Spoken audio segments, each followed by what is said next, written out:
Australians, all let us rejoice, for we are young and free. We've golden soil and wealth for toil, our home is goods by sea. Our land abounds in nature's gifts of beauty rich and rare. In history's page let every stage advance Australia fair. In joyful strains then let us sing, advance Australia fair.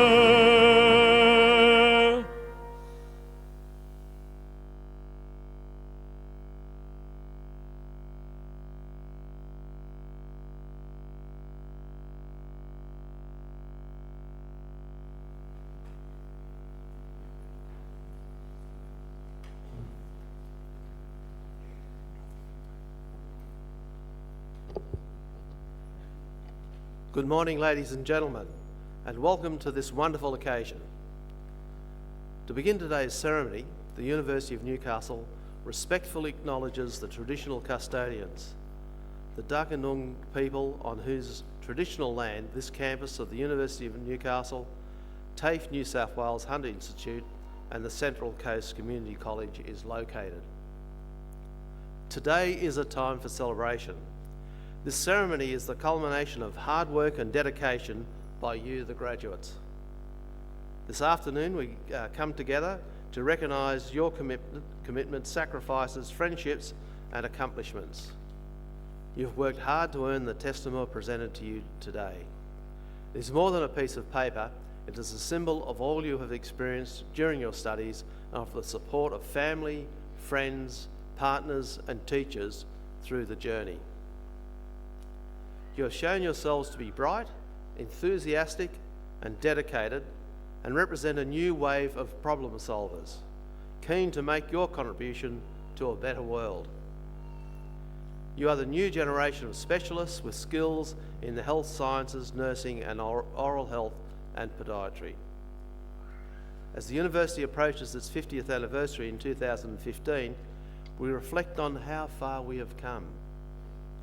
In addition to the Callaghan and Central Coast campuses, the university has a campus at Port Macquarie, a precinct in the Newcastle CBD, and we are in Sydney and Singapore. We have a teaching partner in Hong Kong, and more than 3,000 students from 60 countries study online through our gradeschool.com. In the early 1950s, though, it was a very different story. A determined campaign by Hunter residents led to the university being established as the Newcastle University College, with 5 students enrolled. Today, we have some 35,500 undergraduates and postgraduate students. The community support that established the college at Callaghan was echoed here on the Central Coast, where the desire to support the long-term educational needs of the local community drove the establishment of this campus in 1989. The initial student cohort totalled just 64. If not for the Central Coast campus, today's graduates, along with the thousands before them, might have left the region in search of higher education opportunities, or might not have achieved a higher education at all. Enrolments at this campus have increased by 40% over the past 5 years, reaching more than 4,000 students in 2011. A recently completed 2-year, $20 million expansion has provided additional study and learning facilities here to service the growing student population and demand for programs. The significant library extension completed this year offers group study rooms, additional computers and a 24-hour information common room. Late last year, we opened 2 world-class specialist facilities. Students studying education and nursing have access to a brand new facility featuring model classrooms for education, specialist information technology, teaching spaces, a simulation nursing laboratory and general purpose classrooms. The new exercise, sports science and psychology building features specialised teaching spaces and laboratories. And our staff are using these state-of-the-art facilities to undertake high-quality research in these emerging fields. Also last year, we opened the Central Coast Primary Industry Centre in partnership with the New South Wales Department of Primary Industries as part of our strategy to carry out internationally significant research with clear local benefit. Specialist research groups have also been established on this campus to promote academic endeavour. These groups include sustainable resource management, interactive distance e-learning, occupational health and safety, and early childhood education. The University of Newcastle is the most research-intensive regional university in Australia. Our two research institutes, the Newcastle Institute for Energy and Resources and the Hunter Medical Research Institute, are a clear demonstration of the university's recognition of the needs of our communities and of partnerships with industry and business. We now have 15 priority research centres across our three research strengths of health and medical, energy and the environment, and science and engineering. Here on the Central Coast, the University, TAFE New South Wales Hunter Institute and the Central Coast Community College work closely to provide the best possible pathways from school to TAFE and TAFE to university. As the major provider of quality vocational education and training on the coast, TAFE New South Wales Hunter Institute provides valuable assistance and significant links for students through industry partnerships. This allows TAFE to deliver nationally recognised training that is relevant, practical and continuously updated. Also located on the Ourimbah campus, the Central Coast Community College is committed to providing a range of quality training options. Currently, the community has access to more than 500 vocational, accredited and leisure courses to cater for lifelong learning and development. Across the three institutions, students are supported by knowledgeable and talented staff. At the university, our academics are consistently recognised through national and state awards for their work. And we have on staff experts who rank in the top 1% in their field in the world. Today you join our growing alumni network of more than 105,000. Among them are High Court judges, government and business leaders, sporting and media identities, and world-leading academics in prestigious institutions across the globe.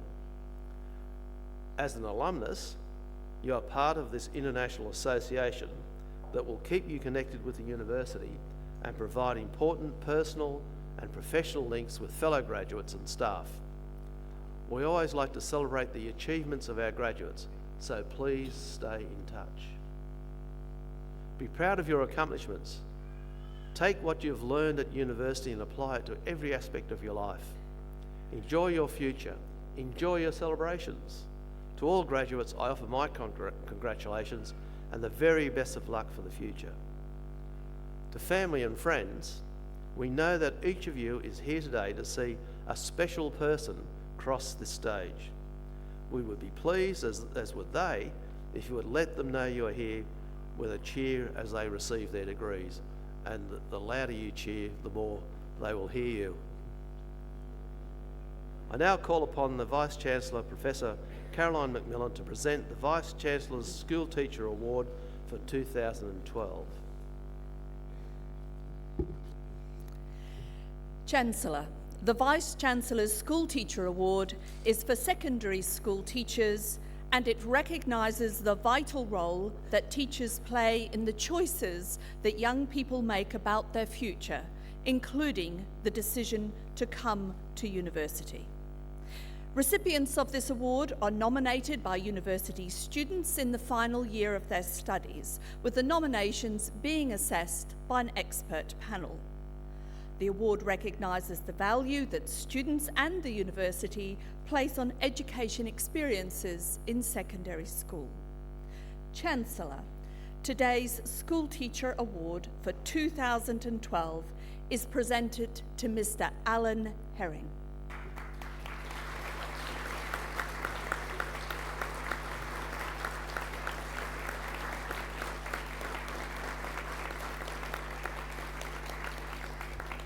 Perhaps while Mr. Herring would stand to the fore while I read his nomination to allow us to understand his achievements that have brought him to this most prestigious award.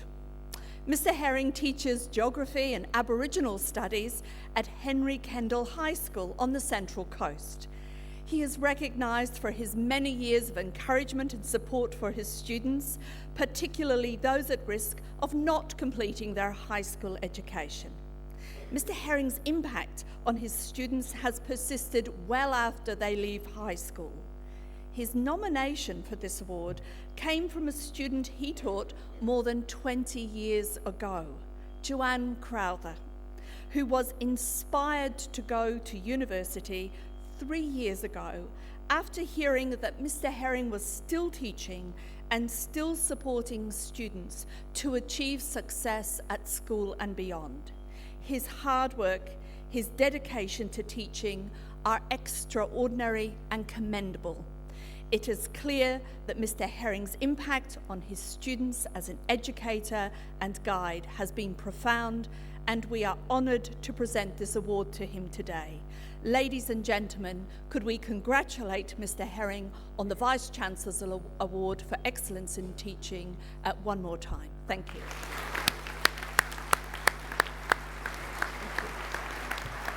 Thank you very much.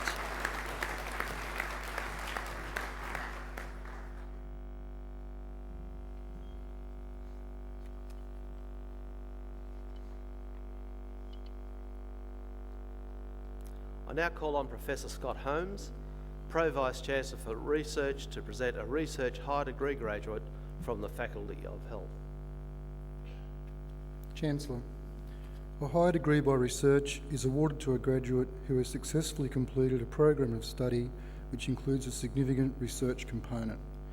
These graduates have undertaken supervised research for the equivalent of 2 to 4 years of full-time study.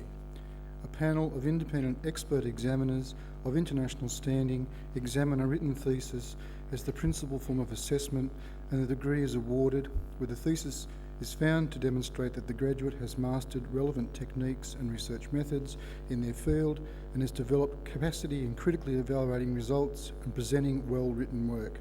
Today, the University is proud to honour a graduate who has satisfied the rigorous criteria for the award of Master of Philosophy. Chancellor, I present to you Wailock Yu, who holds a Bachelor of Occupational Health and Safety and a Bachelor of Health Science Honours with Honours Class 2 Division 1 from this university for the degree of Master of Philosophy. Mr. Yu's thesis is entitled Investigation and Validation of a Novel Text Mining Methodology for Occupational Accident Analysis and Prevention. Chancellor, Mr. Yu.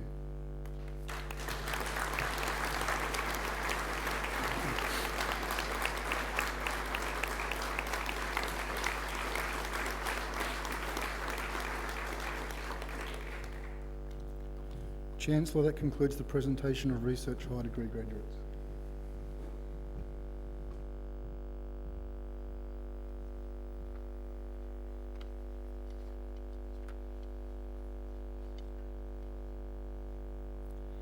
I now call upon the Vice-Chancellor, Professor Carolyn McMillan, to introduce today's occasional speaker. Ladies and gentlemen, it gives me great pleasure to invite Emeritus Professor Clive Wright to deliver today's occasional address. As a devoted advocator, educator and researcher, Professor Wright has made an incredible international contribution to the oral health sector over 27 years. He has held numerous teaching and research positions in Wales, Canada, Australia and New Zealand, and he has published widely in international literature in the fields of oral health promotion, preventative dentistry, dental public health and geriatric dentistry. Professor Wright finished his academic career in 1997 as Professor of Preventive and Community Dentistry and Head of the School of Dental Science at the University of Melbourne, and was awarded the title of Emeritus Professor of the university in the same year. After his retirement from academia, Professor Wright continued to pursue his passion for public dental health. He worked first as the Director of Health Promotion and Research with Dental Health Services Victoria, and then as Chief Advisor Oral Health with the Ministry of Health in Wellington, New Zealand. He later served as Chief Dental Officer for New South Wales from 1995 until February this year. Professor Wright has been visiting professor in oral health at the Graduate School, Tokyo Medical and Dental University on many occasions, where he has pursued research into the relationship between oral health and general health in older persons. The father of 2 adult children, Professor Wright has recently been appointed clinical professor at the University of Sydney Concord Clinical School. We are most grateful to Professor Wright for his unwavering support of this university's oral health programs and its staff and students for many years now.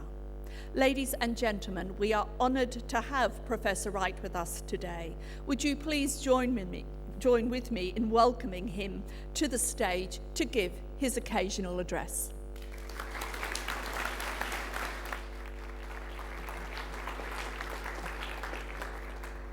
Thank you very much, Vice-Chancellor. Chancellor, Vice-Chancellor, distinguished guests, graduates, ladies and gentlemen, and children. Today is a celebration of the accumulation of many years of dedicated and difficult work by those who are graduating this morning. Also, the support of their families and supportive partners.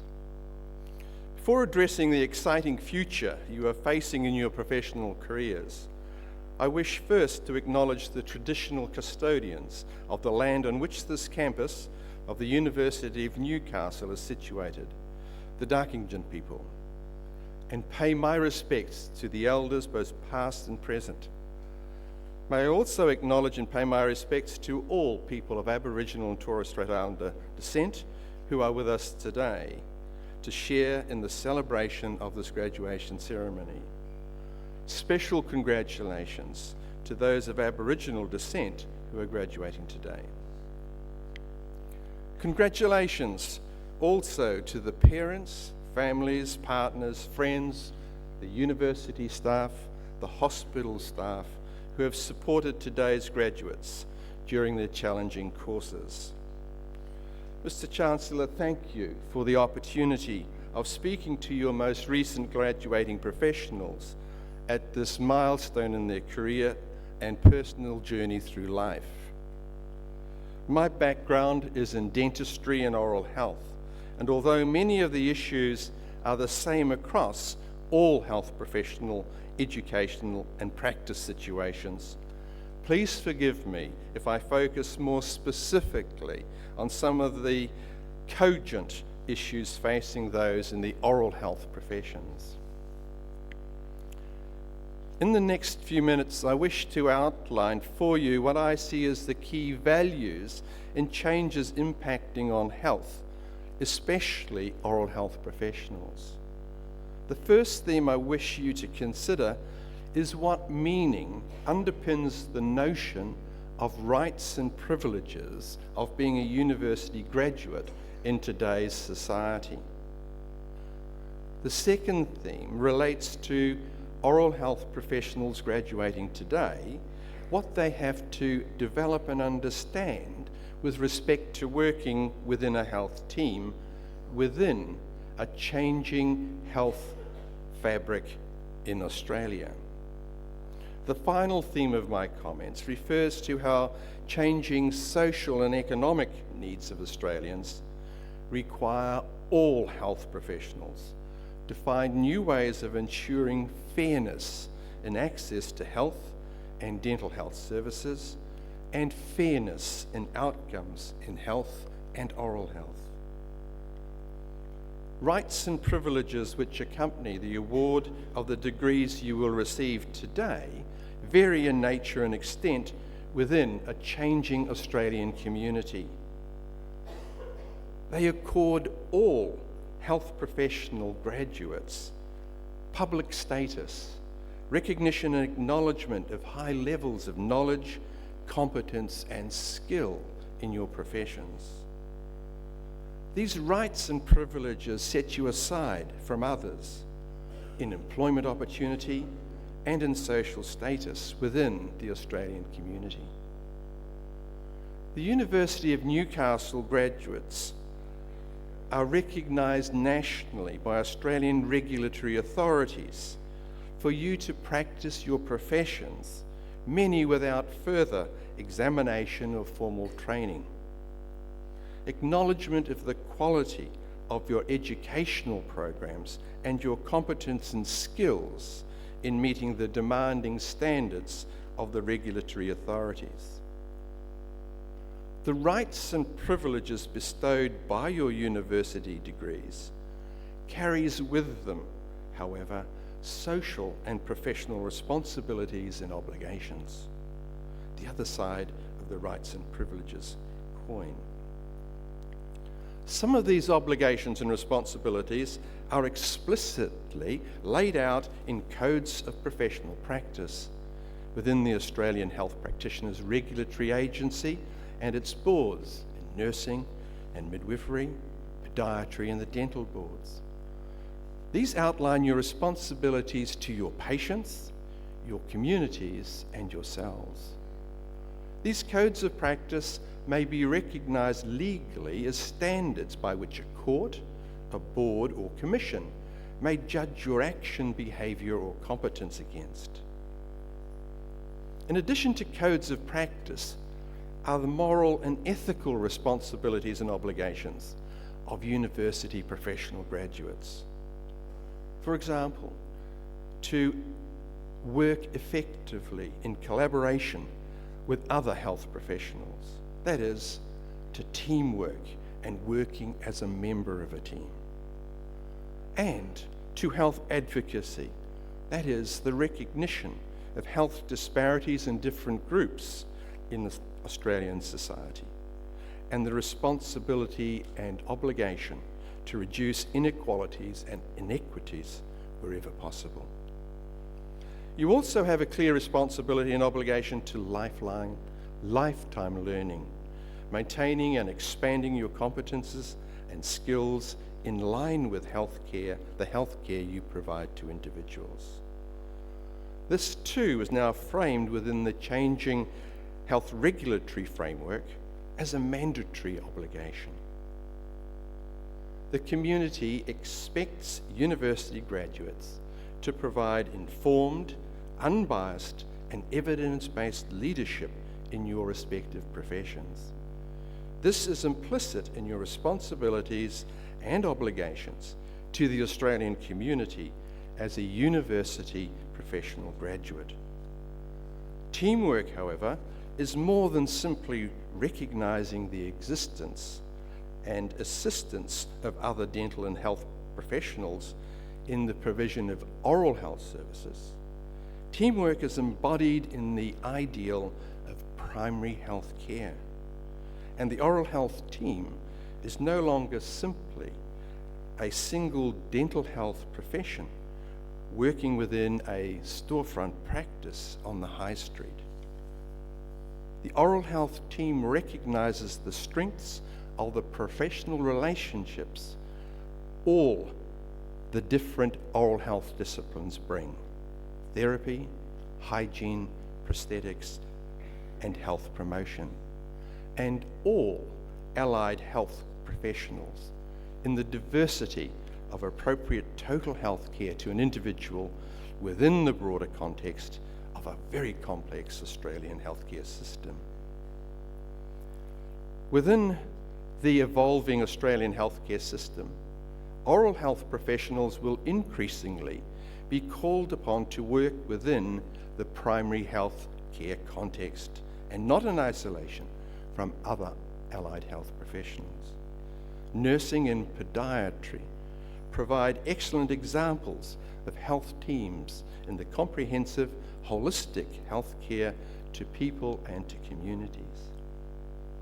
The future will increasingly see oral health professionals working within corporate, group practice, or multidisciplinary health agencies. We are already seeing clear trends in this change with practice accreditation regulations, the roles of medical locals and community health centres, the innovations in vocational experience for dentists, oral health therapists and dental hygienists through the Commonwealth Voluntary Dental Professional Interns program, the first of which commences in January of 2013. As young professionals, you are highly skilled and competent in understanding the biological, psychological, and technical requirements of treatment for individual patients. You are ready to meet the diverse technical challenges before you in your respective fields. But is this all that will be expected of you as a university graduate in a brave new world of primary health care?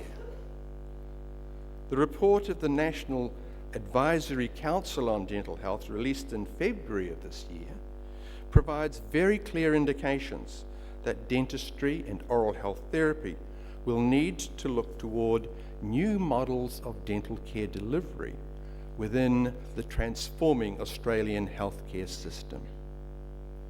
The National Advisory Council on Dental Health reports, for example, sets a series of aspirational goals for dental services in Australia.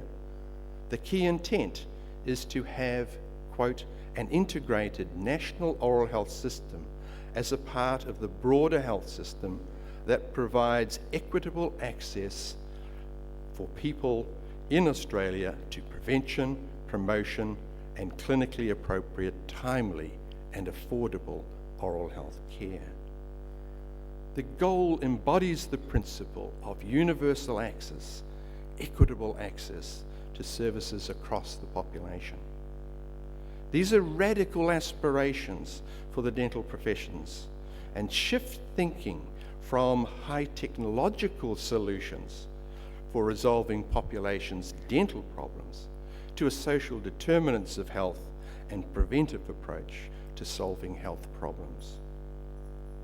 They might not be resolved within the next few years, but they set the agenda for your future. Examples of how the oral health system may better integrate into the broader primary healthcare initiatives were cited within the national report as the Marion GP Plus Healthcare Centre in South Australia, the Western Sydney Medicare local model, and the development of dental services under the Medicare framework. As these series of aspirational goals unfold, then the creative and adaptive skills that you have learnt during your university education will need to be called upon to allow you to transition into the mainstream health service. In this broader health system context, your specific oral health competencies will be applied to the most challenging groups in Australian society, to the full range of children from 0 to 18 years, to improving oral health access and outcomes for Aboriginal and Torres Strait Islander communities, to those in aged care residential facilities, for those in rural and remote geographical settings, and to meeting the dental needs of the medically compromised and those with disabilities. Governments and community will be looking to you to provide leadership in determining better ways for those in greatest need to access your service in meeting their aspirations. The expectations of Australian society for its health professionals is not one in which medical services operate for the benefit of doctors. It is not one where nursing services operate for the benefit of nurses, or dental services for the the benefit of dental professions or podiatry services for the benefit of podiatrists. The expectations of the Australian community is that your skills will benefit Australians as a whole. Mr. Chancellor, thank you for the privilege of being able to address your most recent graduates in the health professions. I've attempted to cover briefly the challenges which I believe express the growing expectations of governments and the community, especially with regards to the dental professions. There are an abundance of opportunities for graduates of today in research, in teaching, clinical practice, and in public health. A great future in an ever-expanding national and international primary healthcare environment. Again, I extend my congratulations to you all in successfully completing the first part of your voyage. Thank you.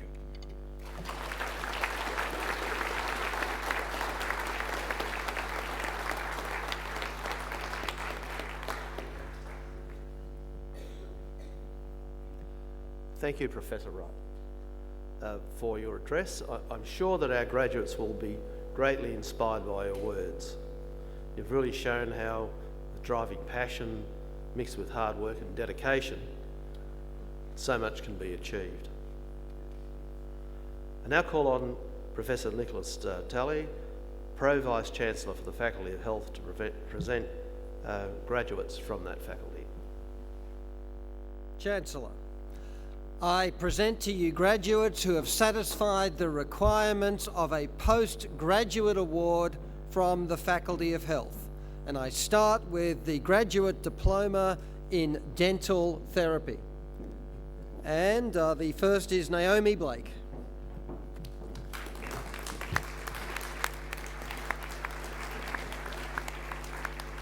Megan Brooker.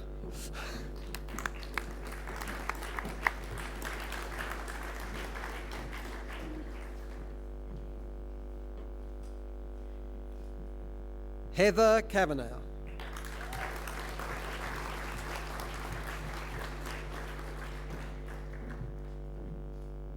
Melinda Deemer.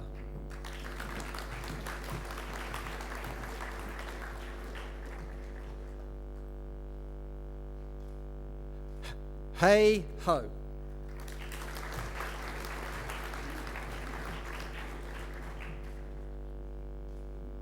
Casey Holmes.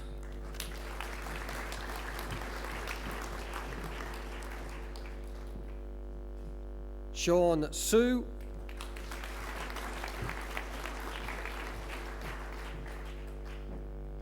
Amanda McNulty.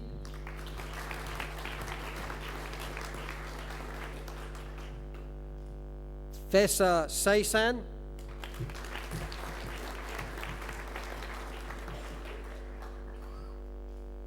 Rochelle Sanson.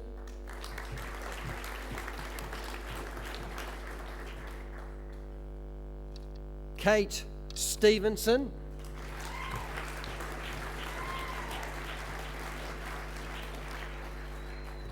Peter Took.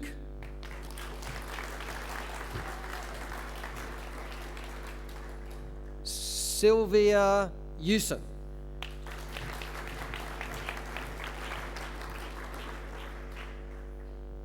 Chancellor, I now present to you graduates who have satisfied the requirements for a bachelor's degree from the Faculty of Health, graduating with a Bachelor of Health Science Honours with Honours Class 1, Jennifer Sonta.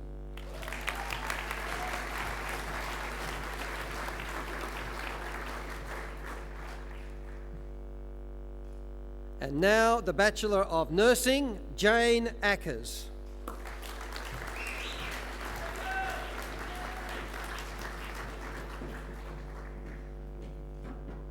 Christina Atida.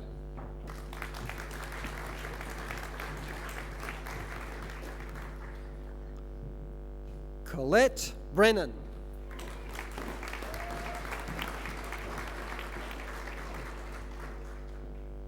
Hayley Bruce.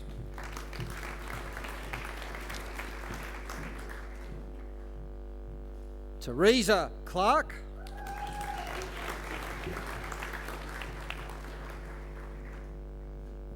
Kylie Clifford.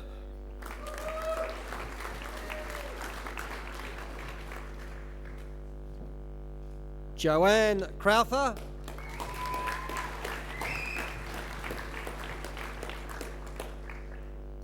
Sarah Ems.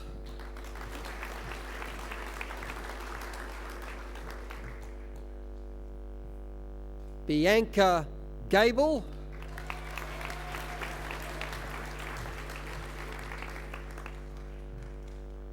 Cara Greening.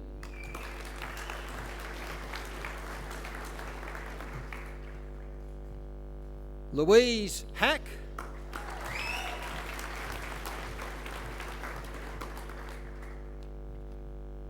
Joshua Hall.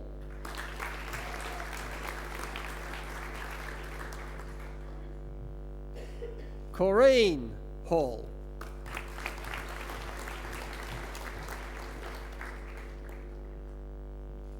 Kylie Harvey.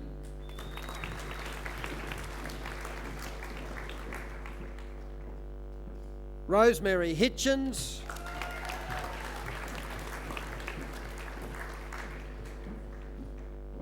Sarah Hilton.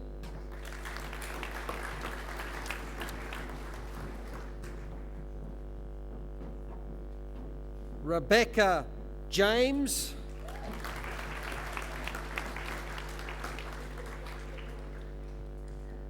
Josephine Kandawas Vicar.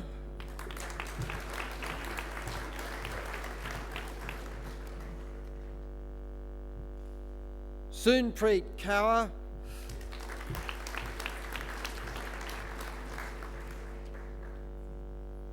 Sarah Kelly.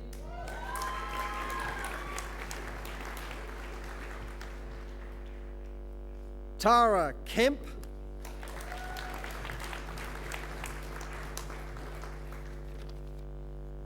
Melissa Crochelle.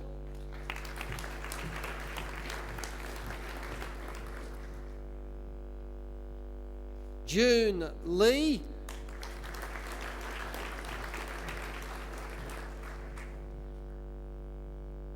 Carrie Manning.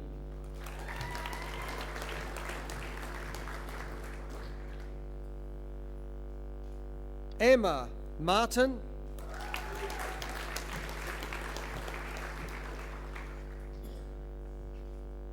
Amanda Matushka.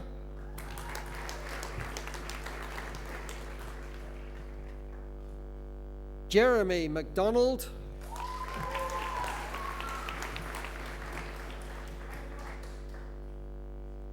Jane Metcalf.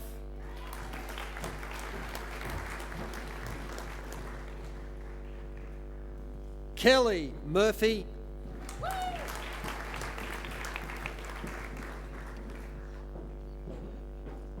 Siobhan Newman.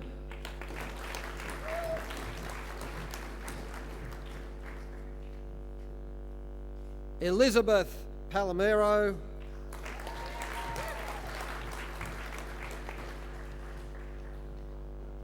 Marina Pennings.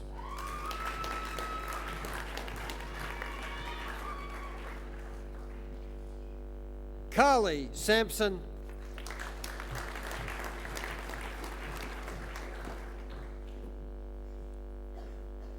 Jennifer Selby.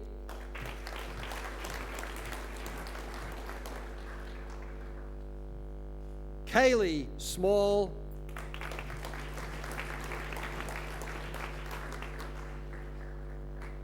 Michaela Starkey.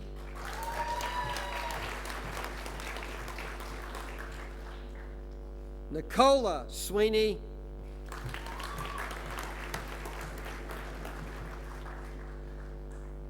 Catherine Taylor.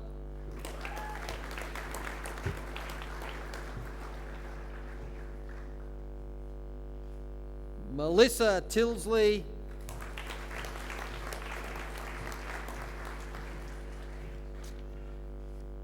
Megan Towner.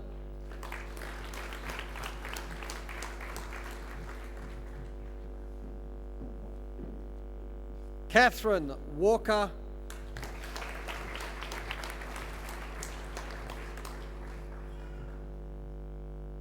Linda Wills,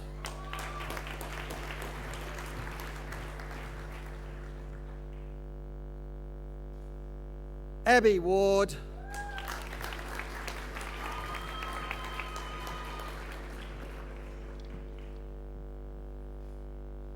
Xiao Zhao,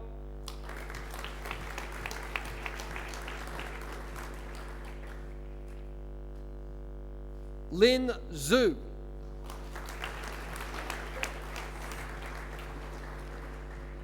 now Chancellor, the Bachelor of Nursing with Distinction, Ruth Burgess.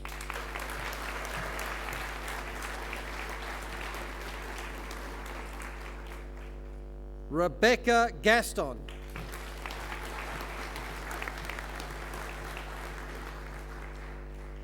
Kathleen Sherwood Miller.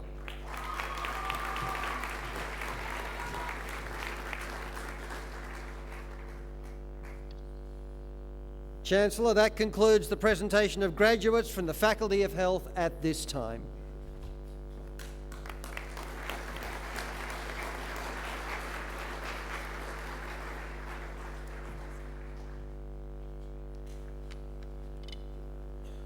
We will now enjoy a musical interlude by Robbie Willingham performing Impossible Dream.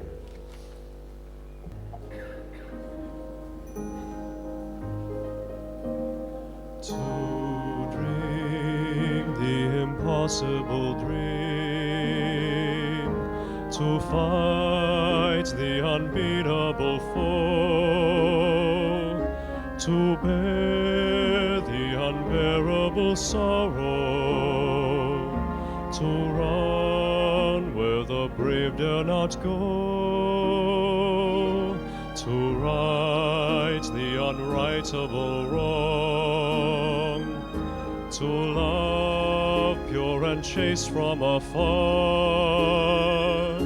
to try when your arms are too weary, to reach the unreachable star. This is my quest, to follow that star, no matter how hopeless, no matter how far, to fight for the right without question or pause, to be willing to march into hell for a heavenly cause. And I know if I'll only be true to this glorious quest, that my heart will lie peaceful and calm when I'm laid to my rest. And the world will be better for this, that one man, scorned and covered with scars, still strove with his last ounce of courage to fight the unbeatable foe, to reach the unreachable star.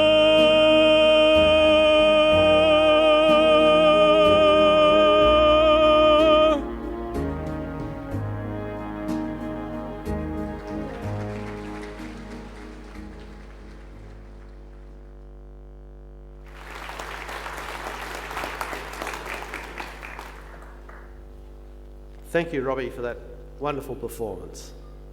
Now call on Professor Tully, Pro Vice-Chancellor for the Faculty of Health, to continue presenting graduates from that faculty.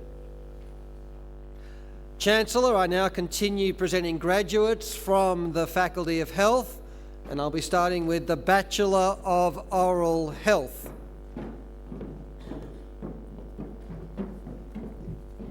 Suzanne Aked.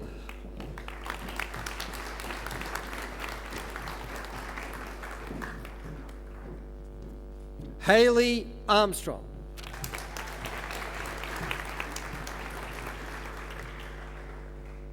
Sue Susan Boyd Boland.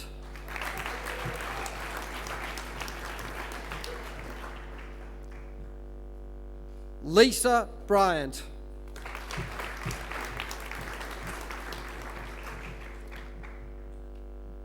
Sandra Castro.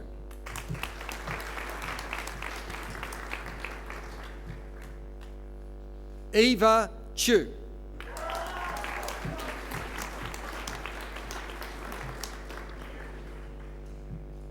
Kang Yin Chu.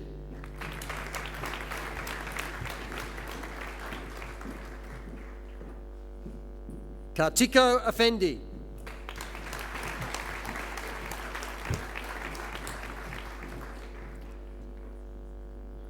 Christine Ford.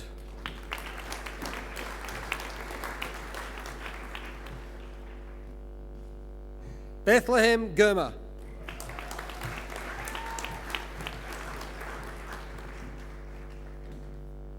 Baden Hunter.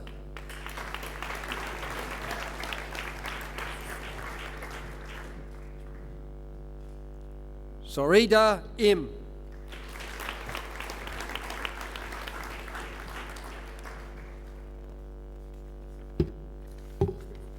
Cassandra Jenkins.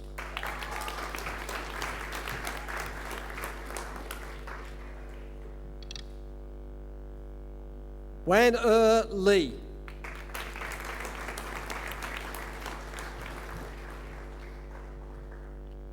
Carmen Liu.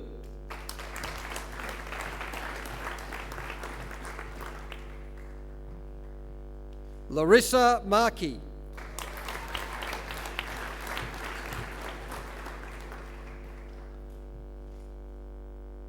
Erin Mulverhill.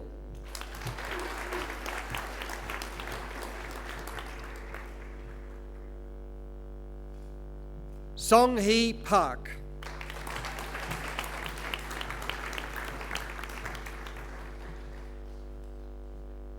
Z Quinn.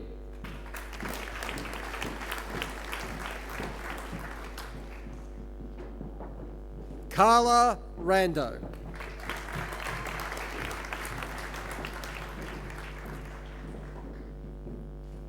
Jamie Robertson.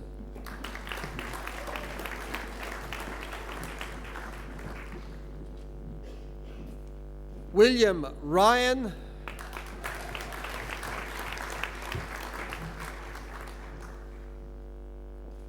Han Yong Ryu.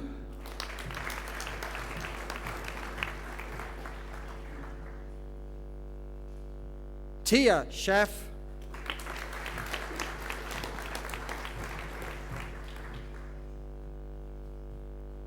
Kate Schooler.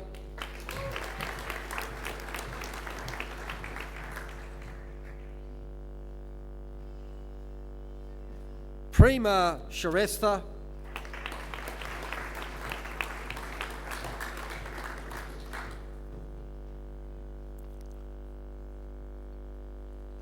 Ursula Sweeney.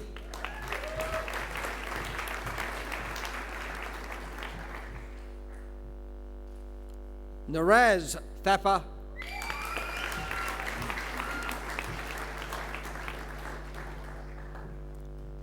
Cynthia Valderrama.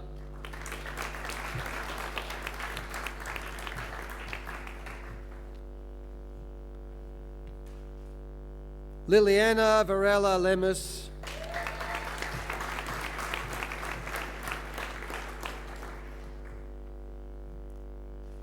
Claire Waddell.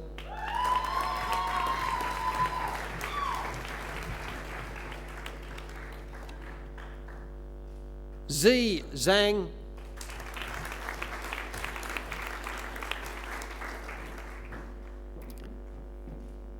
Hadel Zito.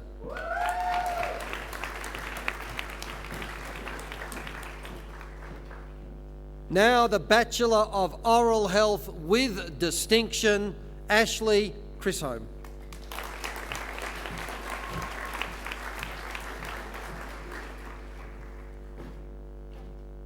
Joanna Frankie.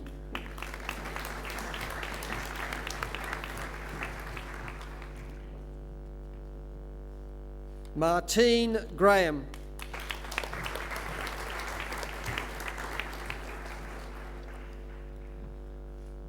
Leanne Smith.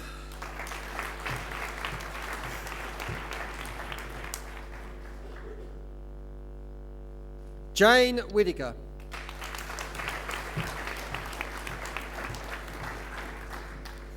And now the Bachelor of Podiatry, Mitchell Bath.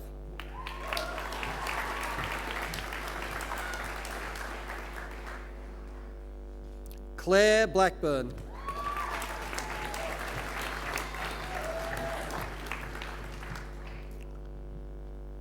Sharon Crowther.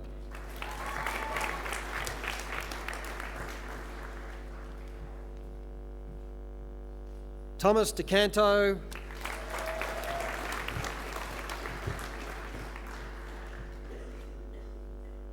Patrick Gallagher.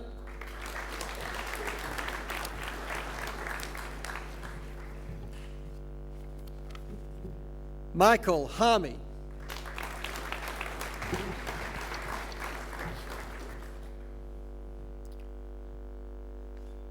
Rebecca Higgs.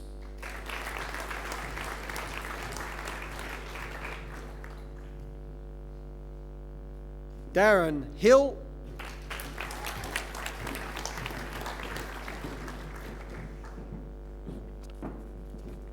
Benjamin Johnson.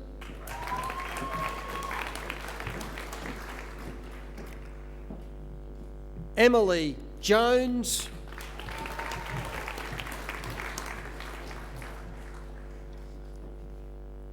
Elizabeth Kippist.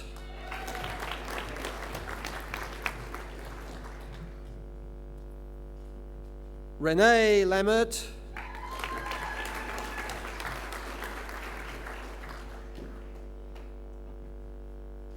Sean Lanting.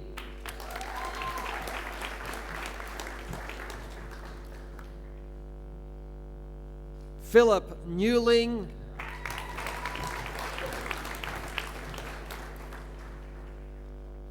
Leslie Marie Price.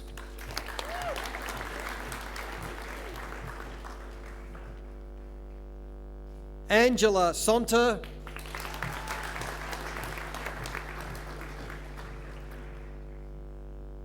Courtney Stevens.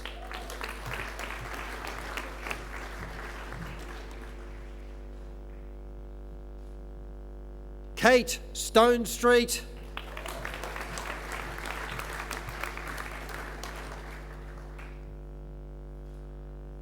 Hua Tang.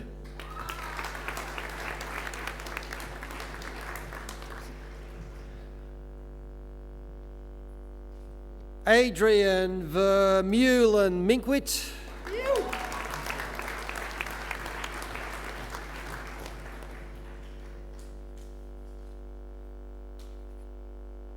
Daniel Vermeulen Linkwit.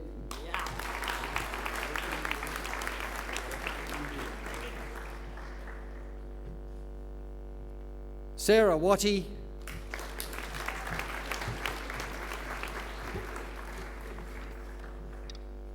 Ashley Well.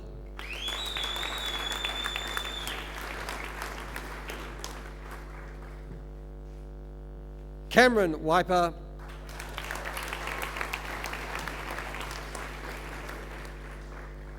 Now the Bachelor of Podiatry with distinction, Hussein Hamaday.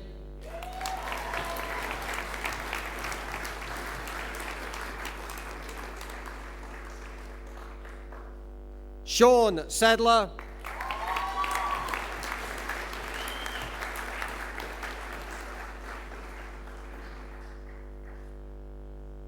Chancellor, that concludes the presentation of graduates from the Faculty of Health.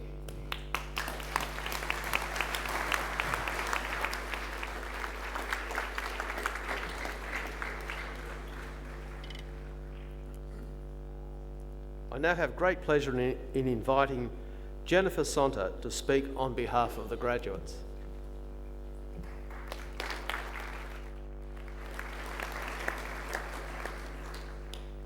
Chancellor, Vice-Chancellor, members of the Council, staff of the University, families and friends of graduates, and most importantly, graduates.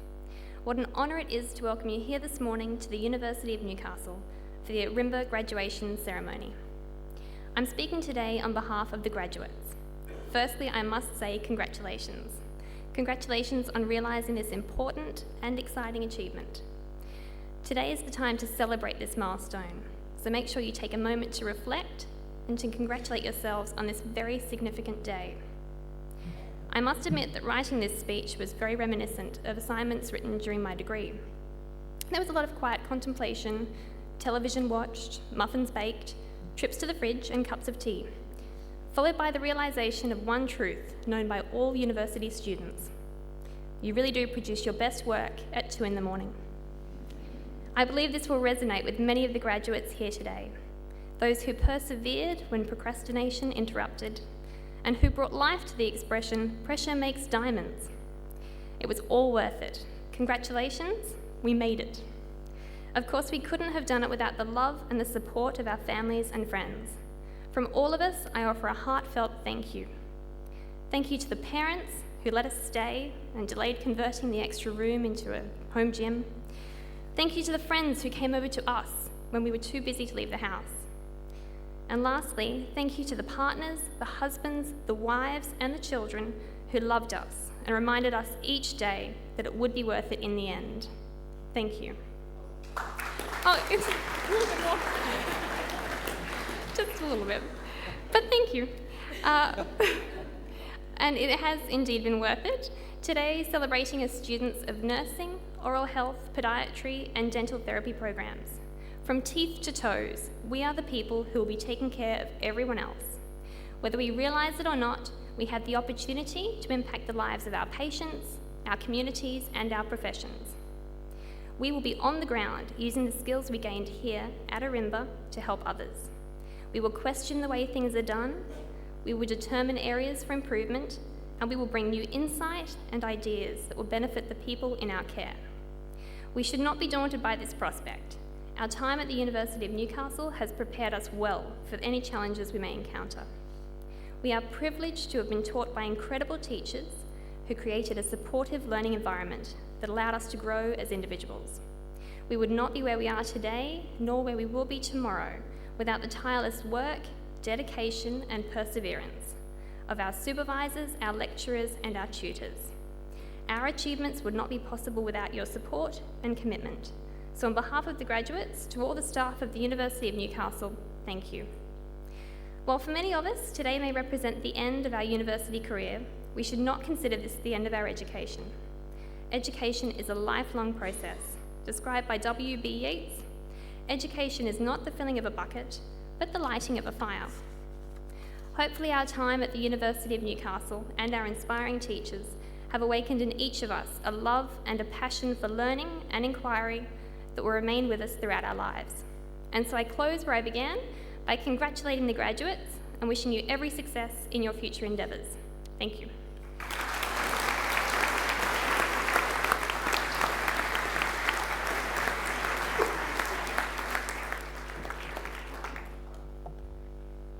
Thank you, Ms. Sonda, for your speech. I hope you enjoyed today's ceremony, and thank you for joining the university community in the celebration of the awarding of degrees. Before I declare the ceremony concluded, I invite the dais party and our guests to stand and join with me in applauding the wonderful achievement of our graduates.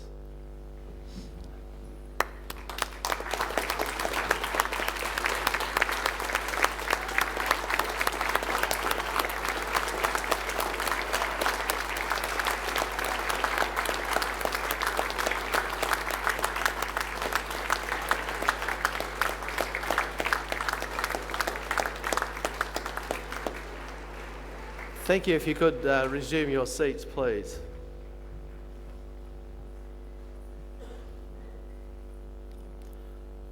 I now declare the ceremony concluded. Please join us now for refreshments in the cafeteria to continue in celebrating this special day together.